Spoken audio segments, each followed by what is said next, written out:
Hello and welcome to Transforming Tomorrow from the Pentland Centre for Sustainability and Business. I'm Paul Turner. And I'm Professor Joan Babington. What's it like to operate a university in a war zone?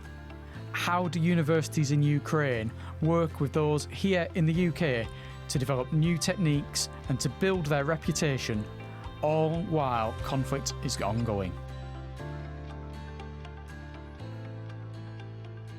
Over the course of this podcast, Jan, we've spoken about many serious topics, many not quite so serious topics. Asteroid mining, Jan. Well, it was serious enough, but it was serious enough, but it was science fiction rather than science fact at the time, almost. But today, what we're going to be speaking about is a really serious topic, a bit sombre in many ways, but we'll try not to be too sombre, if you will, because there's lots of positivity that's going to come out of it, and that's war, conflict, and how universities operate in these situations, but also the opportunities that maybe can arise as a result of it and the positivity for the future. Absolutely, but it's also for those universities who are not facing such challenges. I think we have a common friendship and relationship with other universities in the world, and we operate as a global sector, so I think we need to be looking out for each other when things are tough.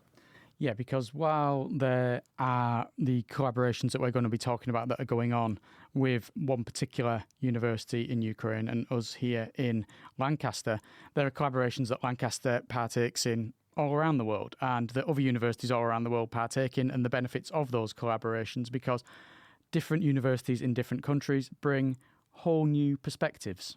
Absolutely. So I suppose for our listeners, the key to think about this is that this is an example. At your own institutions, if you're based at a university, you'll have other partnerships like this. And so it's a really good insight into how sustainability of an organisation, in this case a university, can be enabled through partnership working. So we do have guests who've come over from the Ukraine to visit us here in Lancaster this week. Not specifically to do this podcast. I don't think we're quite so important. No, but we're really pleased that you're able to do this at the same time, and really thankful for that. Yes, so we're joined by three guests today from Dnipro University in Ukraine, and that's Ksenia Chukmenova, and I apologise again, as I've already apologised before we started recording, if I am mangling these names. I'm hopefully not. Elena Klasovska and Tanya Kuvaeva. Thank you very much for joining us here, ladies. And you're from a university which is largely a science and technology-based institution, but you do have a faculty for management, Jan. They do that. I don't know what they do about accounting, but they do have management. They're probably accountants, Paul. Brace yourself. I'm ready to leave if that happens. And one for humanities and social sciences. And Dnipro is twinned with Lancaster as part of UKRI's Twin for Hope initiative, and we'll talk a lot more about that as we go on through the podcast.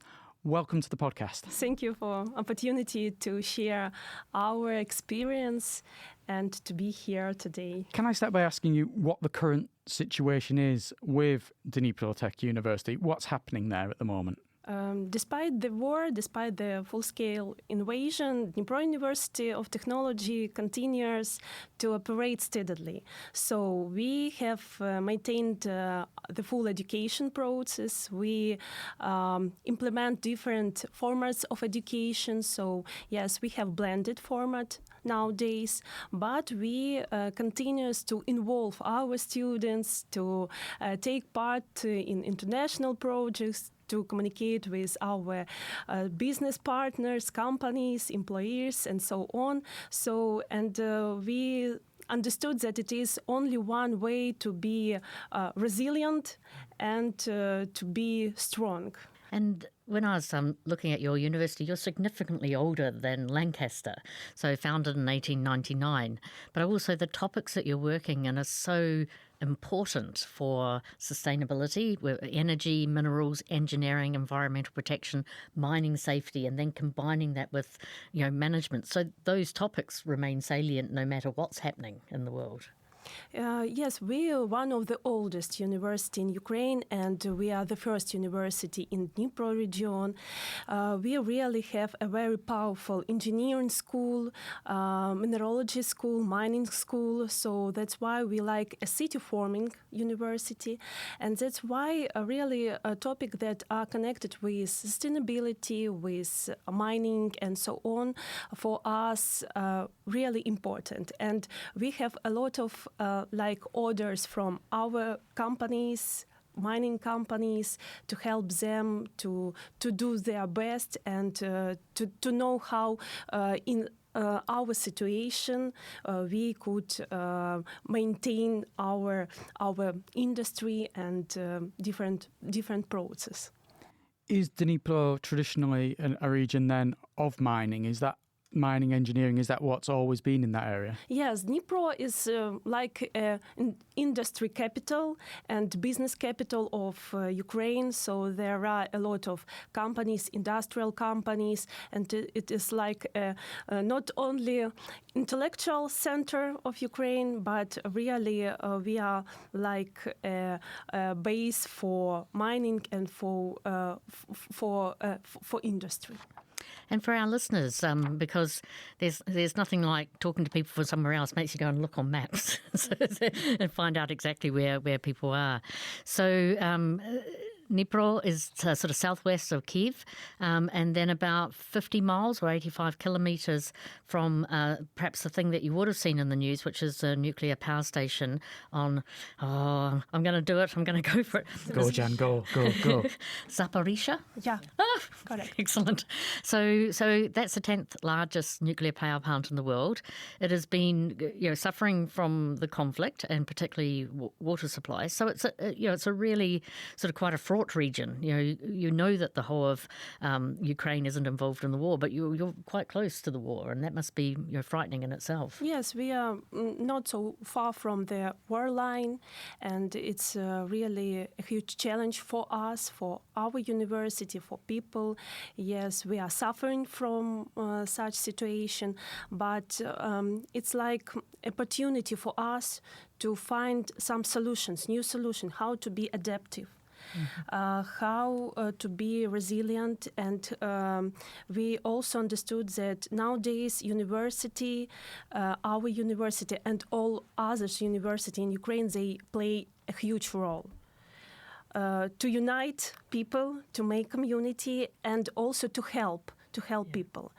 So, for example, each university should have 3 missions: academic mission, research mission, and civic mission, third mission, to help local community, to help people, to help local enterprises, and so on.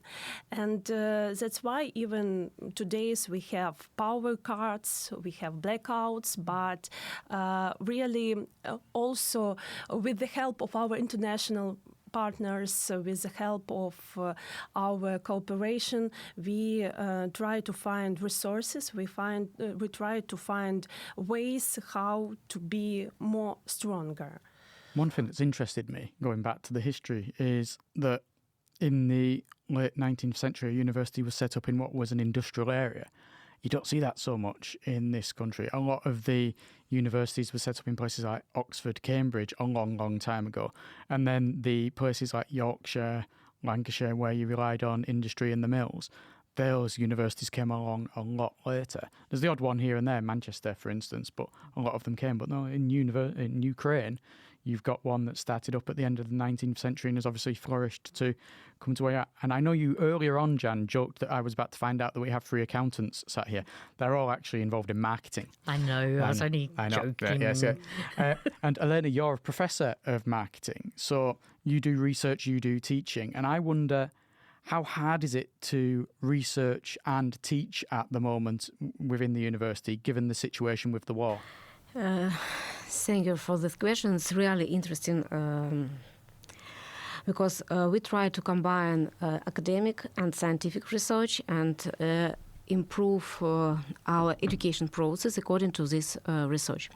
So we combine our standards from National Ministry of Science and Education and try to be oriented on international market. And so we collaborate with national and international company. The most of our Dnipro companies try to be in touch with Dnipro University of Technology because we have a really amazing brain of our scientists, and we collaborate with business, our famous scientists, and young students, and so it's improving our process. And with the students coming to the university, so their schooling would have been disrupted as well, and then they're coming to university. What kind of preparation do you need to do with them for them to be ready to be at the university and to start their courses? First of all, we prioritize the safety of our students and staff. We implement like a blended format of education. So we really have a very powerful digital learning.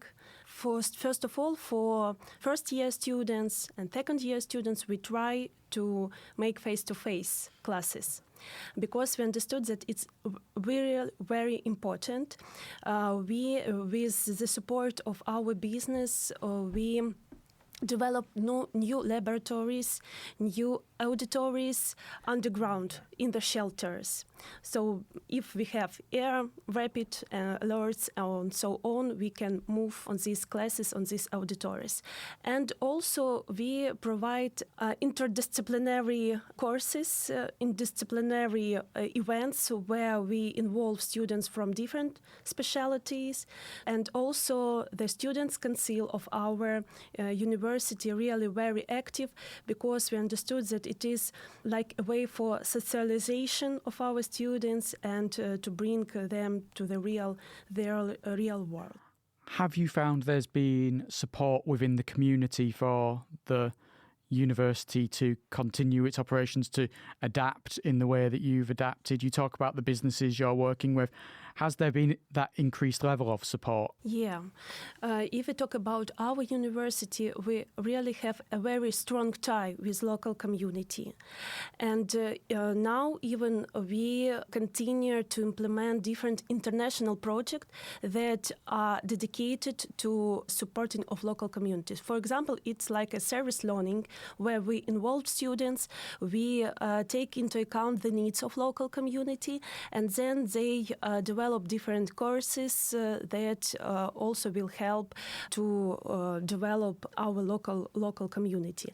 And also I would like to add that we are only the one university in the region that each year conduct international conference, Comfortable, Safe Local Community, where we invite the representatives of the local community and where we discuss problems, discuss the ways of cooperation, what forms of cooperation will be most effective, and how really to be strong and resilient nowadays. So, Ksenia, when it comes then to international partnerships, we've got this Twin for Hope initiative. What can you tell us about that and how it works? Yeah, I'm happy to tell you about this initiative because we are really proud to be in this partnership. Twin for Hope, a twinning initiative coordinated by Cormac Consultancy Group together with Minister of Higher Education of Ukraine, started from 2022 because of war, and we are happy to have such twin as Lancaster University because we have really strong engineering background, as Tatiana just told you, and that's why we have quite many common field of study and research.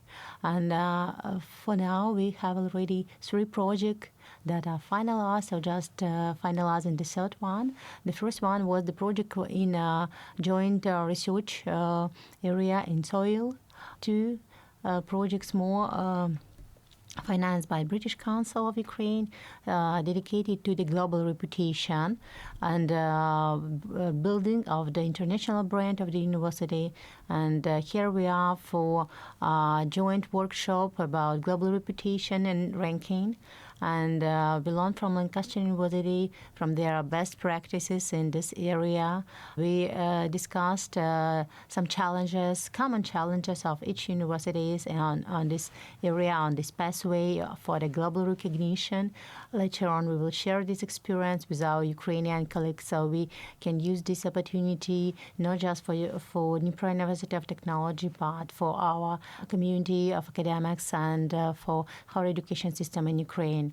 I also can mention here that within frame of our cooperation, we have other joint activities, student mobility, as participation of our academics in Lancaster University Educational Conference, participation of our students in undergraduate in the conference for undergraduate students. So I think we have quite actively development cooperation, and for now we have already some new ideas that we can develop further after our visit ends.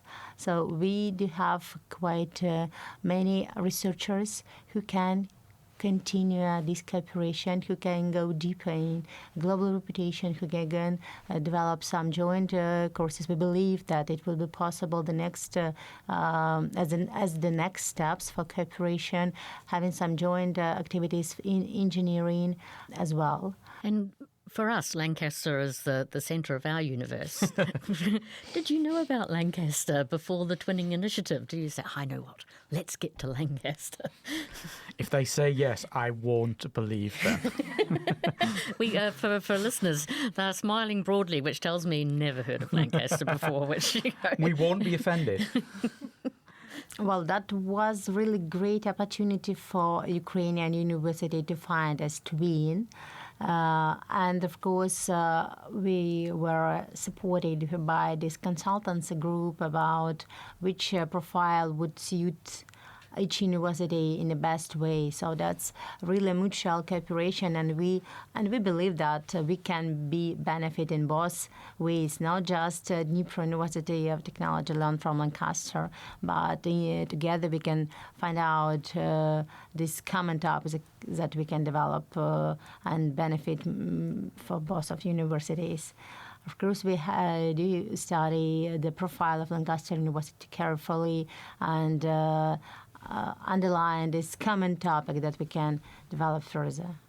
And I think we should make clear to our listeners that this is not the only twinning relationship, because that twin exists between lots of universities in the Ukraine and the UK, about 100 long-term partnerships in place, and it's for now but also for after the war finishes as well. And so it's got a future-looking orientation to it as well.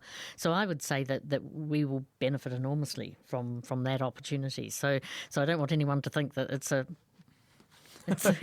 charitable, but it's not charity. It's a partnership in the proper sense of the word. Yeah, and it is, like you say, long term, because it would be so bad just to say, oh, when the war ends, that's it, on your own, and you'll be there, and we are gaining from it, as you say. I mean, have you seen specific benefits that we have gained as Lancaster from working with you? Well, actually, I think that's the best way to ask the representatives of Lancaster University about that. But as yesterday we summarized the result of our workshop, the conclusion were kind of that everyone has benefit from this workshop in particular, but in cooperation at all. So both partners find some mutual benefits and interesting step for further cooperation development in joint research, in student mobility, in joint educational activities. So we meet new colleagues from new departments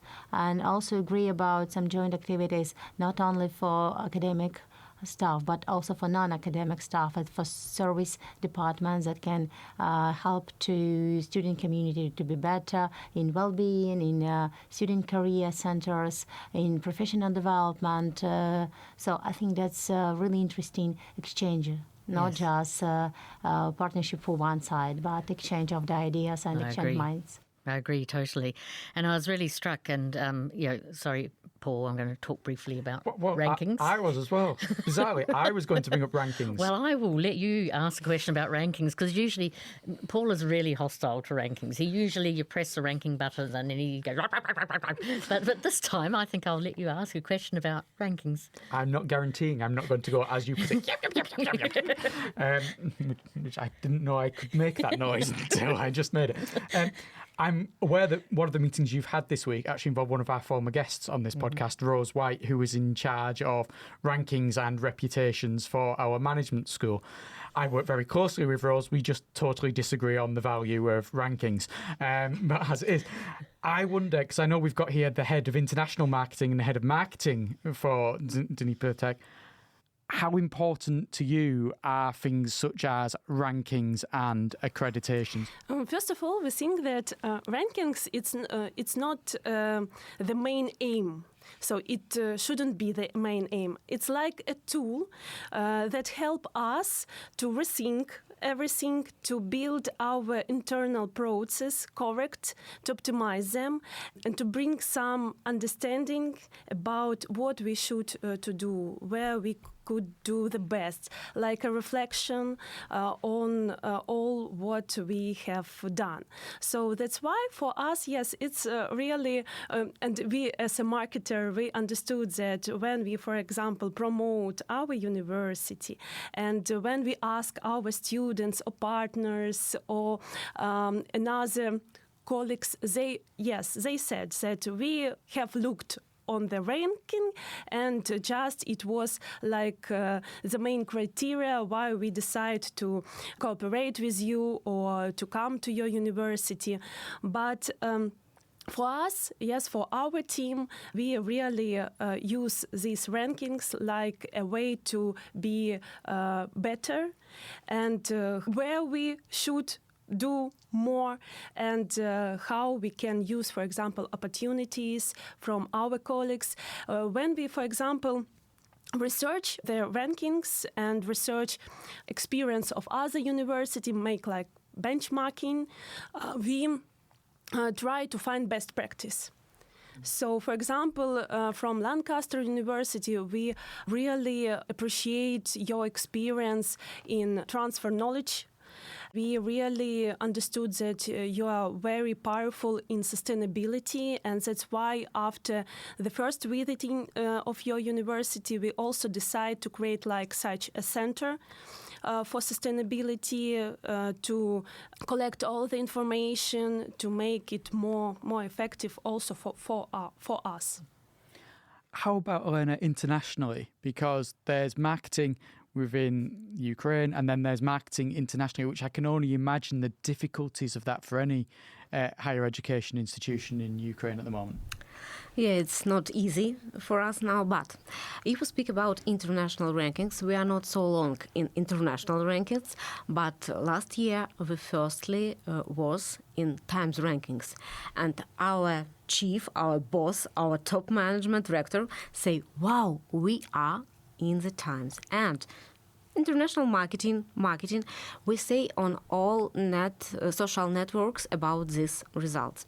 So if we speak about, for example, Times ranking, QS rankings, it helps us to be more serious partners for our potential international partners. And so if we speak about international rankings, it's important not only for international partners, it's important for our all stakeholders. It's something like about trust between. It's about reputation.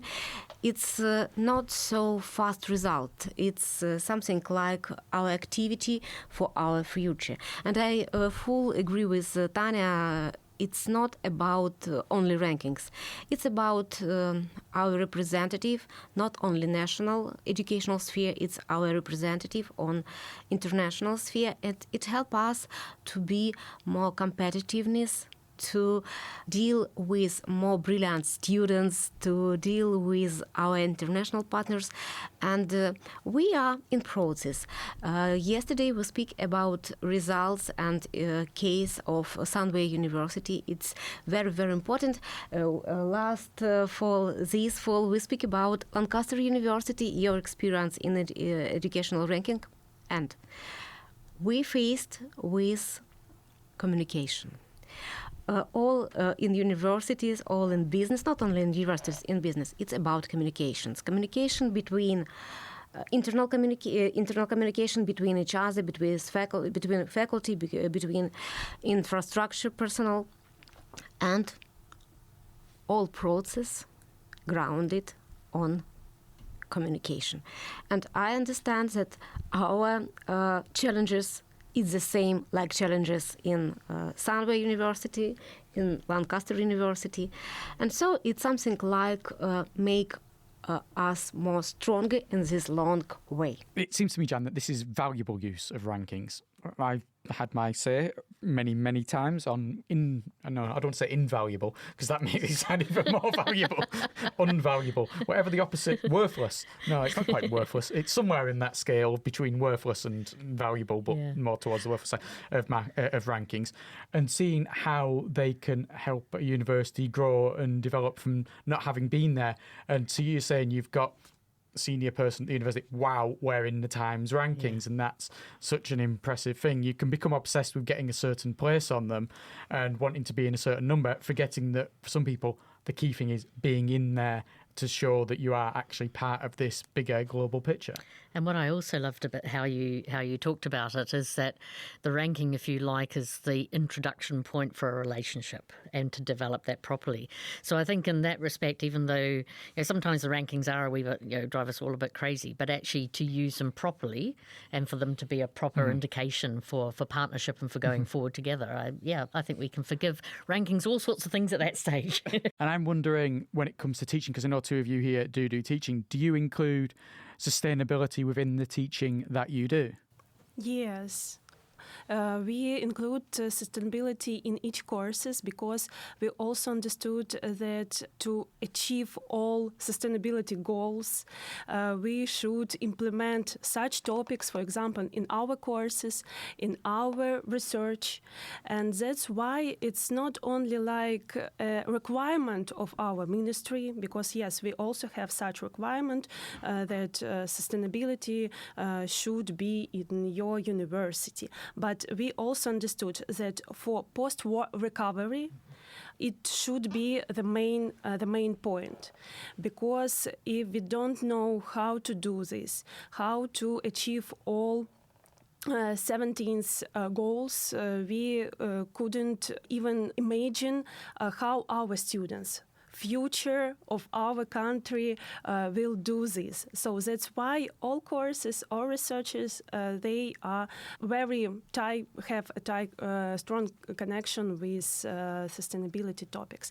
And for example, for our university, one of the main point also, if we talk about like technical part, engineering part, it is clean energy. The 7th goal is very important for us, and nowadays, because our energy system a little bit damaged, not a little bit, but that's why we try to find alternative resources, energy resources, and that's why, as for our university, because we are, first of all, technical university, this topic is really very important, and we also the one university in region that have its own solar panel. So that's why we like also give such opportunity for our local community when it's, for example, power cards and so on.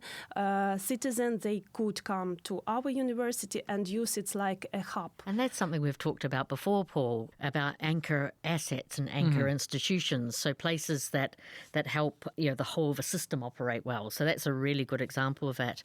And I also, we're going to try in a future podcast to get colleagues who are going to be dealing with soil, because Ukrainian soil is legendary, and so how its productivity can be recovered and any pollution sorted out. There's such an interesting topic there. Like you say, Ukraine renowned for farming.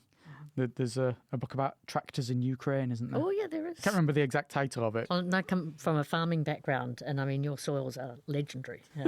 Your farming is legendary. I'm sure it was all that was spoken about over tea time at the Bebbington household was Ukrainian soil. I'm not sure my mum and dad knew where Ukraine was, but we certainly have come to realise how good the soils are there. Elena, what's the attitude of students towards sustainability from the students you teach? I think from the first year of education, bachelor program or master program, we attract our students in this process. So they should understand that water, electricity, climate changes, and we can influence, each of us can influence on this. And we speak about it, we speak about goals of sustainability. And I try to attract students and to give them understanding that each of us, behavior each of us can influence on all over the world.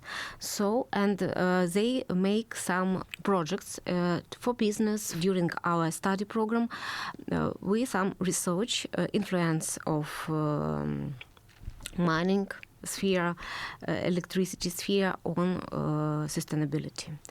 And many of our students already, during education, already has something like part job and part-time work on our business, and they try to get their view of sustainability inside our Dnipro business. And could you also I add that in our marketing department we have some disciplines, courses that students could choose. And we also, among this, the list of these disciplines, we have marketing of sustainability, where we talk about voluntary sustainability standards, where we talk about the tools, how to promote. And it is one of the most popular discipline in their list when students, they choose such way, what they want to learn additional.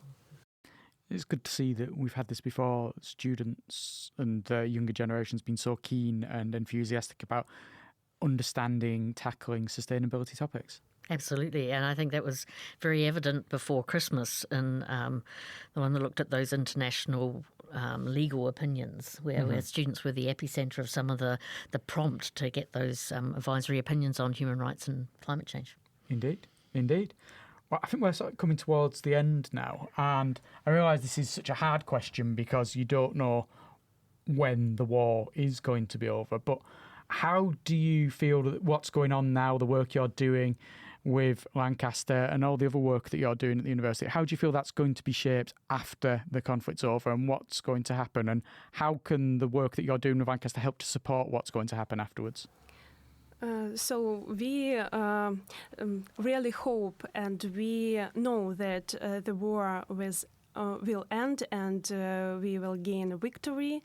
And I think that after war is ended, we really understood our strengths and we become more strong.